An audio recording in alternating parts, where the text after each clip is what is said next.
Let's continue then with our breaking news story. French authorities are investigating the death of South Africa's ambassador to France, Nathi Mthethwa, who was reportedly found dead after falling from the 22nd story of the Hyatt Hotel in Paris. The man accused of former minister Nathi Mthethwa has confessed, revealing a powerful mastermind behind the hit.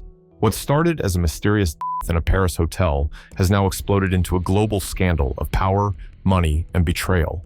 When news broke that Nathi Mthethwa had died in Paris, it didn't feel real at first. The headlines came fast and confusing. South African ambassador found in Paris hotel. At first, French authorities released little detail. Some reports claimed it was a medical emergency.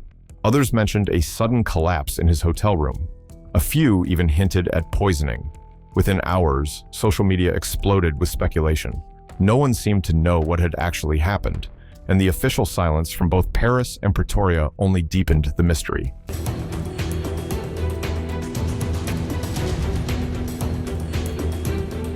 According to early reports, Mthethwa had been staying at a luxury hotel in the heart of Paris. He was last seen attending a diplomatic reception just a few nights before his death. Witnesses described him as unusually tense that evening, distracted, checking his phone often, and leaving the event earlier than expected. When he didn't show up for a scheduled meeting the next morning, hotel staff went to check on him. What they found was deeply unsettling. Mthethwa was reportedly discovered lifeless near the window of his suite.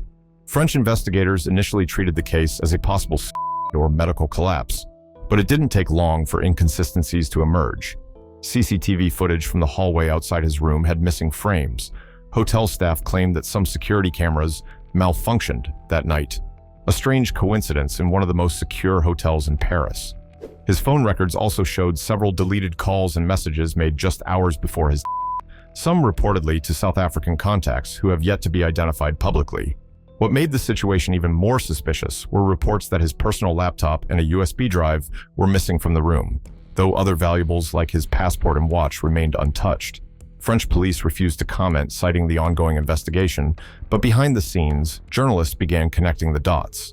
Mthethwa's sudden death, the missing data, and his rumored corruption dossier painted a picture that was far from accidental. Well, Oliver, as we've been bringing you rolling coverage of the many politicians as well as the royal households that have come to send their condolences, give their condolences to the Mthethwa family, it's also important to note. Back in South Africa, the reaction was immediate and emotional. The government released a short, formal statement expressing condolences and calling his a tragic loss. But not everyone bought the official narrative. Opposition parties demanded an independent inquiry, claiming there were too many unanswered questions. Social media was flooded with theories. Some said it was an assassination. Others claimed it was a setup meant to silence him before he could release sensitive information. A close associate of Mthethwa, speaking anonymously to a local newspaper, added an eerie detail. He knew something was coming, the source said. He just didn't know when. Those words hit hard once the confession from the Paris suspect surfaced weeks later. In hindsight, they sound almost prophetic. A man aware that the walls were closing in, but uncertain which door danger would come through. Forensic experts later revealed that the fall from his hotel window didn't align with a simple accident. The window's locking mechanism had been tampered with, suggesting external interference. French authorities began to reclassify the case from accidental to suspicious circumstances, and soon after, international investigators were called in. By the time the story of his suspected killer's arrest broke, a South African national caught in the 11th arrondissement, the narrative had shifted completely. What was once seen as a tragic coincidence now appeared to be a calculated operation. The arrest, the confession, and the mention of a powerful mastermind transformed the mystery into an international scandal. For weeks, people had been asking the same question: why Paris? How did a South African political scandal suddenly explode in the heart of France? The answer began to take shape when French police made a shocking arrest in the city's 11th arrondissement, one that would expose just how global this mystery really was. The man taken into custody was identified only by his alias, Sifo. He had been living quietly in Paris for months, posing as a security consultant and blending seamlessly into the city's international business crowd. On the surface, nothing about him stood out. He had a small apartment, a tidy routine, and neighbors who described him as polite but distant.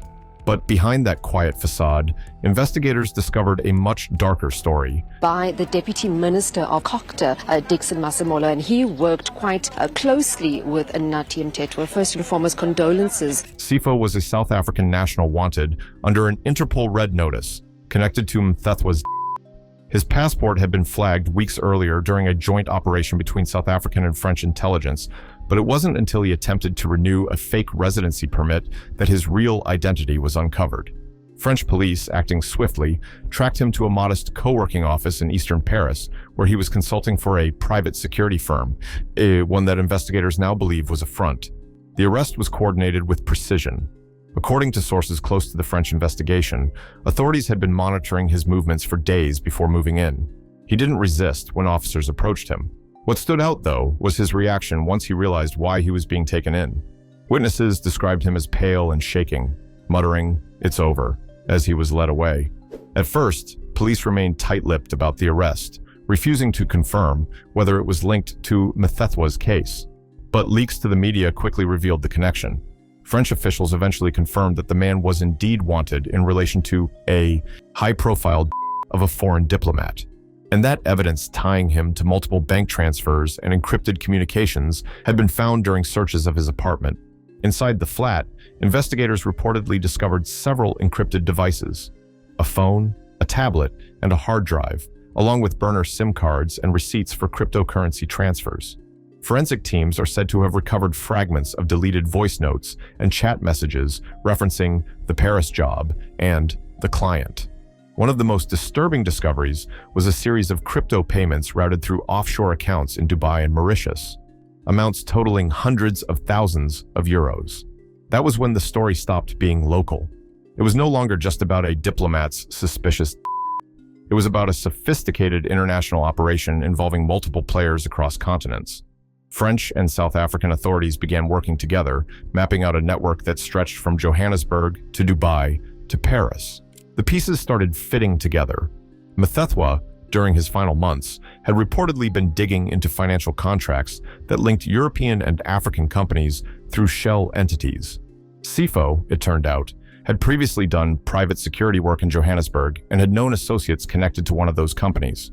Suddenly, Paris wasn't just the place where the story ended. It was the place where everything unraveled.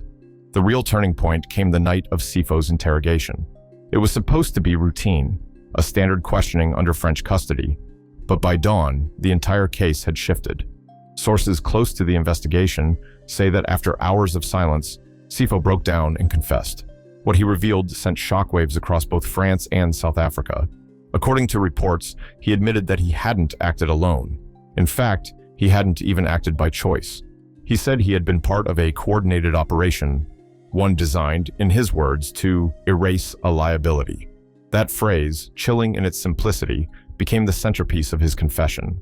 He described how Mthethwa had been labeled a threat by people with too much to lose. His job, he claimed, wasn't to kill out of revenge or greed. It was to follow orders given by men far more powerful than him. The confession painted a picture of an elaborate hit disguised as a security assignment. Sifo said he had been contacted by intermediaries who posed as private clients seeking protective oversight for a visiting diplomat. He was told his role was to ensure the safety of a target under risk. But the instructions soon changed. He received new encrypted messages, different directives, and eventually, the real order: make sure Mthethwa disappears quietly. When asked why he agreed to go through with it, he told investigators he was afraid. He claimed he'd been threatened, that refusal would mean consequences for his family back home. The more he spoke, the clearer it became that he wasn't just part of a crime, he was a pawn in a much bigger game. But the real bombshell came when he named the person who allegedly ordered the hit, a South African billionaire with deep political ties and a long history of government contracts. French authorities have not publicly released the name, but multiple journalists have hinted at the identity. This individual, once a close ally of Mthethwa during his time as minister, had made his fortune through arts and infrastructure projects, many of which were approved during Mthethwa's tenure. Those same projects are now under investigation for corruption and money laundering. KwaZulu-Natal, having cut his teeth in politics at a very, very young age, joining the Youth League, and then rising up the ranks to become the Arts and Culture Minister, Minister of Police, and then Ambassador to France. Just your inner workings with him over the years. In his confession, Sipho described receiving payments through crypto wallets connected to offshore accounts traced back to companies linked to this billionaire. The transfers were masked as consulting fees and funneled through multiple layers of shell corporations to avoid detection. French investigators reportedly verified several of these transactions, connecting them to entities previously flagged in European financial monitoring reports. Once the news of the confession broke, it changed everything. The case was no longer seen as an isolated of a public figure abroad. It became evidence of a deep, systemic network of power, money, and manipulation. Suddenly, what had seemed like a diplomatic tragedy looked like an orchestrated silencing executed with international precision. The implications were enormous. It meant that people within South Africa's elite political and business circles had the resources and reach to operate across borders, even in countries like France, without immediate suspicion. It also suggested that Mthethwa's so-called confidential dossier, the one he was allegedly compiling before his might have contained evidence of this very corruption. Back in Johannesburg, the confession set off a political storm. News outlets ran continuous coverage, opposition leaders called for the billionaire to be extradited, and social media went wild with speculation about who the real mastermind could be. The hashtags #Mastermind Exposed and #Paris Confession began trending within hours. For investigators, though, the work was far from over. They were still tracing digital footprints, voice notes, message chains, and payments to confirm whether Sipho's claims matched the data. But one thing was already certain. The confession had ripped open a story that reached far beyond Paris. It was a web woven through power, fear, and betrayal. And for the first time, the people behind it were starting to come into focus. As investigators began piecing together what happened to Nathi Mthethwa, it became clear that this wasn't the work of a lone or a spur-of-the-moment act.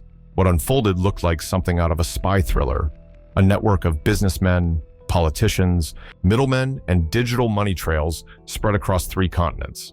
According to sources close to the French investigation, the network behind the assassination was both powerful and carefully organized.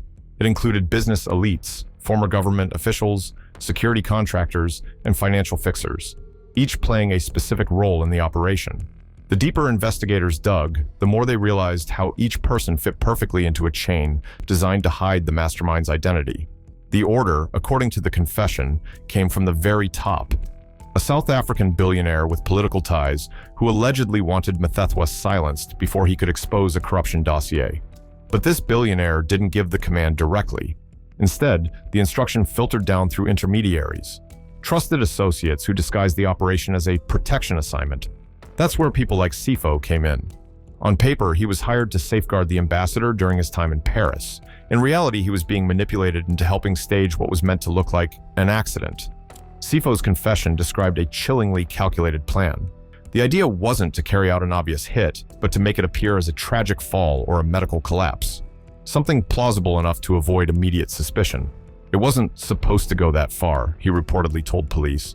They said it would look like an accident. What he didn't know was that his employers had gone to extreme lengths to make sure nothing could be traced back to them. Payments for the operation didn't go through banks. Instead, they were made using cryptocurrency transfers routed through offshore accounts in Dubai and the Seychelles. The funds were disguised as consulting fees, layered through multiple shell companies. French cyber investigators later found digital fingerprints that connected those accounts to corporate entities previously linked to government infrastructure projects. The same projects Mthethwa had been investigating before his. Among the most explosive discoveries was a small USB drive recovered during a raid on Sipho's apartment. At first, police thought it was a regular storage device, but when decrypted, it contained several classified-looking files, including documents labeled Contracts EU, SA Ties, and Transfer Logs. Some of these appeared to reference financial flows between South African government departments and European consulting firms. French authorities have not released the full contents, but one investigator reportedly told local media that the files align with the motive that the ambassador was silenced over financial disclosures. For freedom and democracy, and of course liberation of our people in this country. And that process led to the 1994 democratic breakthrough, out of which a national democratic project started to advance towards making sure that the people of this country. Investigators also retrieved chat records from encrypted messaging apps that revealed fragments of conversations between intermediaries. One message read, "Make sure he never speaks again. Paris is your window." Another mentioned the handover before flight to Dubai, suggesting that part of the coordination may have taken place there. The web of locations made the case even more complicated. Johannesburg seemed to be where the order originated. That's where the billionaire and his political allies operated. Dubai served as the financial and coordination hub, with crypto wallets and offshore companies set up there to disguise payments. Paris finally became the stage where everything was executed, chosen for its international setting and the illusion of diplomatic protection. But perhaps the most disturbing part of the investigation was the motive. Mthethwa wasn't killed over personal conflict or revenge. He was silenced for what he knew.